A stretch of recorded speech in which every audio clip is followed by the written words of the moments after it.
उसूल, इसने कुछ अच्छे उसूल, अच्छे प्रिंसिपल्स लाए थे ताकि वो पूरे सिस्टम को अच्छे से रैशनल बनाए, ठीक है, सबके लिए बनाए और एफिशिएंट बनाए, ठीक है। तो जिसे हम सिविल कोड ऑफ 1804 भी कहते हैं। ये आप याद रखिएगा क्योंकि इस पे अच्छे से डायरेक्ट क्वेश्चन आता है, नेपोलियन कोड या फिर सिविल कोड ऑफ 1804, ठीक है। तो नेपोलियन कोड भी इसे कहा जाता है। तो ऐसे क्या रिफॉर्म्स इसने लाए, ऐसे क्या चेंज इसने लाए जो लोगों ने इतना वेलकम इस मोनार्क को किया। बाद में वो अपोज भी करते, लेकिन पहले देखने में काफी अच्छे खासे रिफॉर्म्स और चेंज नेपोलियन ने लाए थे। तो कुछ ऐसे रिफॉर्म जो है जो आपकी बुक में मेंशन है वो है कि पहला इसने लाया था रिमूवल ऑफ प्रिविलेज, यानी कि किसी को फ्रेंच सोसाइटी में भी क्या किया जाता था, जैसे कि इंडिया में होता था, यहाँ पे ब्राह्मण्स को इतने अच्छे प्रिविलेज दिए जाते थे या अभी भी दिए जाते हैं कुछ ऐसे तबकों में। तो वहां पे भी क्या होता था कि ये जो मतलब प्रीस्ट के जो खानदान के होते थे, ठीक है, जो अच्छे अच्छे हाई क्लास के लोग होते थे, तो एक किस्म जो ना मतलब जिंदगी मतलब बचपन से ही उनको एक किस्म की प्रिविलेज दी जाती थी, एक खास किस्म का स्टेटस दिया जाता था। तो पहले इसने वो चीजें अबॉलिश करनी स्टार्ट की कि बेस्ड बर्थ बेस पे किसी को प्रिविलेज स्पेशल स्टेटस नहीं दिया जाएगा। अगर किसी को स्पेशल स्टेटस चाहिए या किसी को मिलना चाहिए तो वो इसकी कैपेसिटी के हिसाब से मिलेगा या जो वर्थी होगा, जो उसके लायक होगा। तो पहला इसने ये चेंज लाया। दूसरा, जैसे कि इंडिया में भी कॉन्स्टिट्यूशन का एक अहम टूल है इक्वालिटी बिफोर लॉ, तो लॉ के आगे सारे इक्वल है। ये वाला इसने कहाँ पे स्टैब्लिश किया, फ्रांस की सोसाइटी में, यानी मोनार्क ने कहा कि लॉ के आगे सारे इक्वल है, चाहे वो खुद ये नेपोलियन क्यों ना हो। तो लोग क्या हो गए, इम्प्रेस हो गए ना, क्योंकि ये सारे रिफॉर्म्स डेमोक्रेसी जैसे ही थे, ठीक है। सेकेंड, इसने राइट टू प्रॉपर्टी भी सिक्योर कर लिया, यानी जो जिसकी प्रॉपर्टी है कोई भी जबरदस्ती, कोई राजा या कोई भी फ्यूडल। उसके बाद जो ये फ्रांस के जो ये कंट्रोल है या जो फॉर एग्जांपल जो प्रिविलेज थे या जो रिफॉर्म्स थे फ्रेंच कंट्रोल में, तो ये काफी एक्सपोर्ट होते गए, यानी ये जो कोड है ये फैला, ये नेपोलियन कोड काफी फैला और उसने अपने अंडर बाकी सारे कंट्रीज को भी लाना चालू किया, जैसे इटली, जर्मनी, स्विट्जरलैंड। उसके बाद नेपोलियन ने, जैसे मैंने बोला फ्यूडल सिस्टम, तो छोटे छोटे राजा जो होते थे वो बड़े राजा के मतलब एक तरह से मानो कंट्रोल में होते थे, ठीक है। एंड बेसिकली जो वाइसरॉय होता था, जो सुपरवाइज होता था, वो एक ही राजा होता था, फ्यूडल सिस्टम से कहा जाता है। तो इसने वो भी एबॉलिश कर दिया, ठीक है। एंड इसने कहा कि अपनी अपनी टेरिटरी की खुद से हिफाजत करनी है। दूसरा, ये जो मतलब आप क्या बोलते हैं इसको, अलग अलग टेरिटरीज, मतलब जो छोटे छोटे राजा लेते हैं, लेकिन बेसिकली वो किसके अंडर कंट्रोल में होते हैं, जो बड़ा बड़ा राजा होता है फ्यूडल सिस्टम में। तो इसने वो सिस्टम भी खत्म कर दिया। इसने बोला कि यूनिफॉर्मिटी होनी चाहिए, ठीक है, हर एक, मतलब जैसे कि फ्रांस है, ये जो बेसिकली नेपोलियन था ये फ्रांस से मुतवज्जा था, ठीक है। तो इसकी लिटरल अंदर की जो फीलिंग्स थी, जो सॉफ्ट कॉर्नर था या जो ये चेंज चाहता था, ये सिर्फ फ्रांस के लिए चाहता था। बाकी की कंट्रीज इसमें आए, लेकिन वो जो कॉर्नर, वो जो होता है ना एक रूलर का, मतलब वो एक तरह से सेंस ऑफ ड्यूटी, तो वो जो सेंस ऑफ ड्यूटी है वो खाली उसको फ्रांस की तरफ था, समझ आया। तो इसने क्या बोला पहले ही कि फ्यूडल सिस्टम खत्म। दूसरा, ये जो पेजेंट्स है, ठीक है, सर्वडम, सर्वडम का मतलब कि सर्व्स का मतलब पेजेंट होता है, सर्वडम का मतलब वो गुलाम जो किसी के अंडर आते हैं। फॉर एग्जाम्पल जो लैंड के रिलेटेड होते हैं ना, जैसे पेजेंट होता है, फिर पेजेंट क्या करता है, वो किसी की गुलामगिरी करता है, ठीक है, और बदले में उसके लैंड, उसका जो लैंड होता है वो उस राजा के कब्जे में रहता है, तो उसे सर्वडम कहते हैं, ठीक है। तो ये यहाँ पे क्या होता था फ्रेंच सोसाइटी में कि ये लोग मोस्टली पेजेंट्स को अपना गुलाम बनाते थे और बदले में उनकी जो जमीन है उस पर कब्जा करके बैठ जाते थे। अब वो जो गुलाम होता था उसके पास कोई चॉइस ही नहीं होती थी, क्योंकि उसकी जो सारी एंसेस्ट्रल जमीन है, जो भी वो जनरेशन से टिल्ड करता आ रहा है, वो इन्हीं के पास होती थी, ठीक है। तो नेपोलियन ने इस चीज में भी चेंज लाई कि उन्हें फ्री किया जाए। दूसरा, मैनुअल ड्यूज, यानी कि ये जो बड़े बड़े लैंडलॉर्ड्स होते थे या ये जो पेजेंट्स होते थे जो मेहनत से मतलब अपनी प्रॉपर्टी को हायर करना चाहते थे, अपनी प्रॉपर्टी को बढ़ाना चाहते थे, वो दिन रात अपने मतलब खेतों में अपनी फील्ड पे काम करते थे ताकि उनकी जो फसलें हैं वो अच्छे से उगाए, लेकिन फिर भी उनको टैक्स किनको देना पड़ता था, मतलब जो मोनार्क होता था या जिसकी किंगडम होती थी। तो नेपोलियन ने कहा कि ये जो ड्यूज वगैरह है, मोनर ड्यूज, इन्हें भी फ्री किया जाए।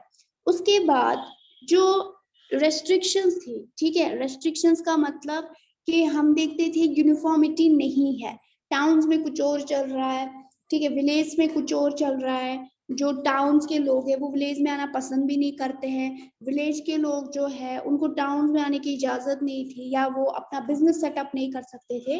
तो इसने वो पूरी तरीके से इम्प्रूव कर दिया, ट्रांसपोर्ट सिस्टम इम्प्रूव कर दिया, कम्युनिकेशन सिस्टम इम्प्रूव कर दिया, ठीक है, और जो रेस्ट्रिक्शंस है वो पूरे रिमूव कर दिए। उसके बाद चाहे वो पेजेंट्स है, चाहे वो आर्टिशियंस है, ठीक है, हाथ से बुने काम करते हैं, चाहे वो कोई बिजनेसमैन है, तो उन्हें पूरी तरह एक नई तरीके की फ्रीडम दी गई।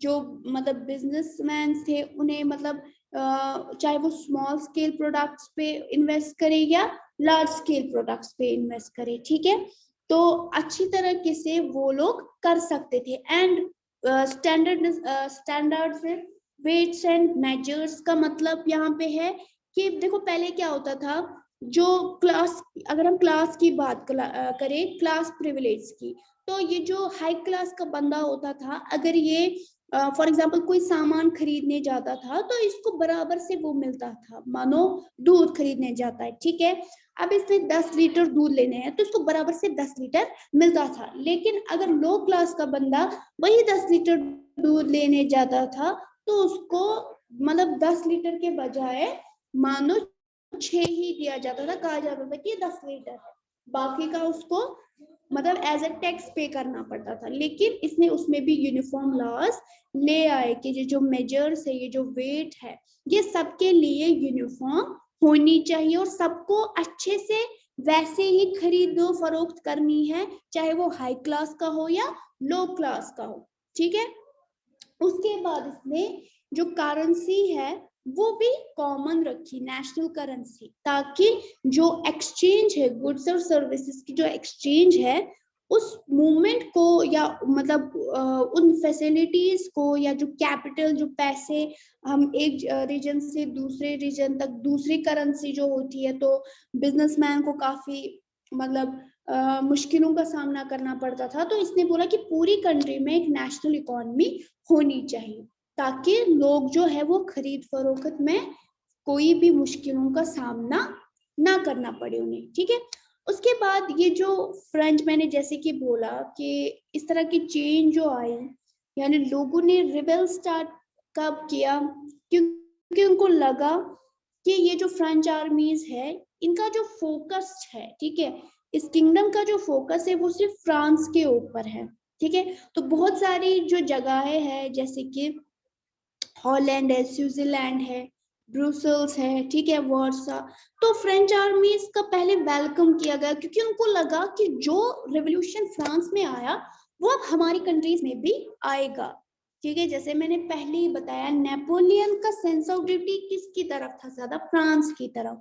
फॉर एग्जाम्पल आप हो, आपको जैसे मतलब किसी भी मतलब स्टेट में ले जाएंगे, ठीक है, फिर आपको वहां पे कोई हेड बना देंगे, आपको सीएम बना देंगे मानो इस तरह से, लेकिन फिर भी आपका जो वो अंदर से एक तरह से जो मतलब ऑब्लिगेशन होगा वो कश्मीर की तरफ होगा क्योंकि आप कश्मीरी हो।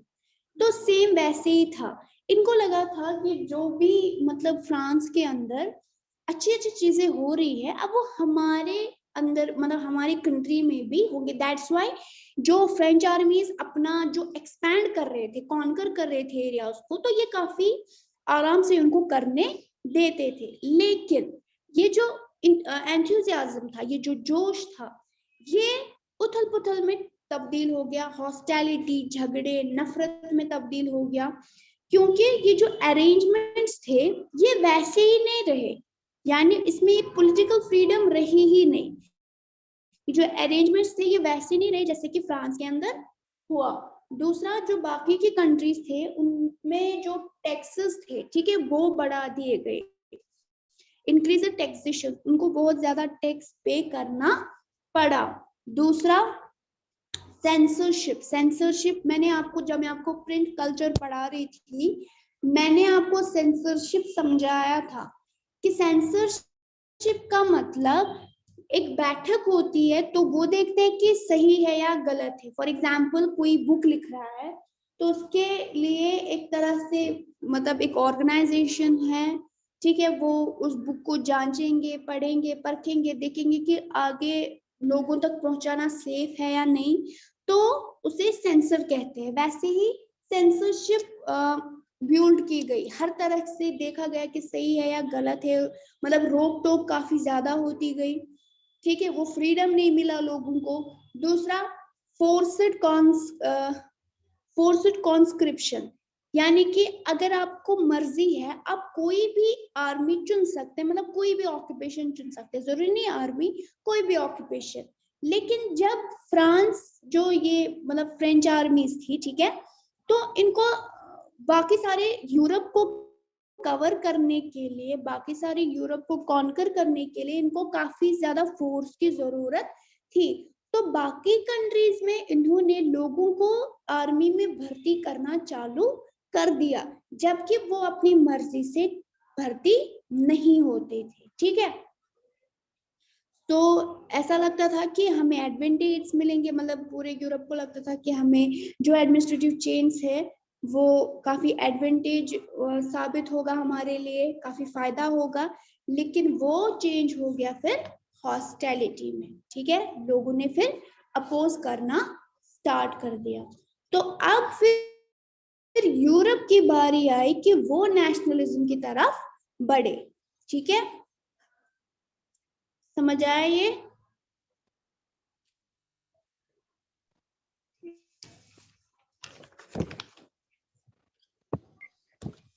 Yes ma'am, yes ma'am. तो ये आज का था टॉपिक, सिविल कोड ऑफ 1804, या जिसे आप नेपोलियन कोड भी कहते हो। तो नेक्स्ट टॉपिक है हमारा, अब हम देखेंगे यूरोप किस तरह फिर नेशनलिज्म की तरफ बढ़ता है, ठीक है।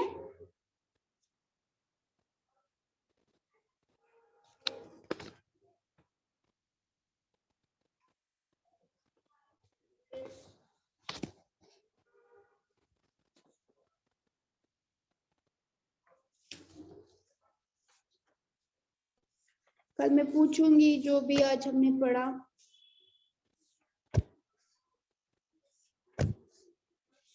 Okay ma'am.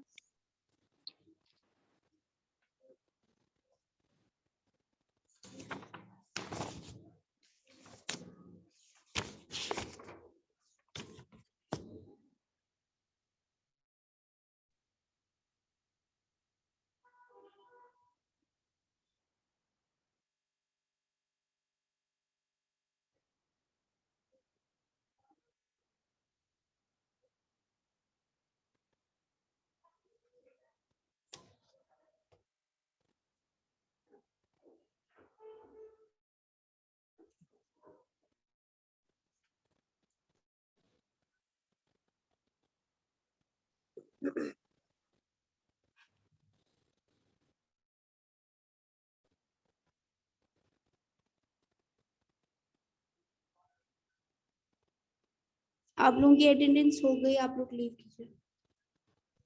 अल्लाह हाफिज मैम। अल्लाह हाफिज।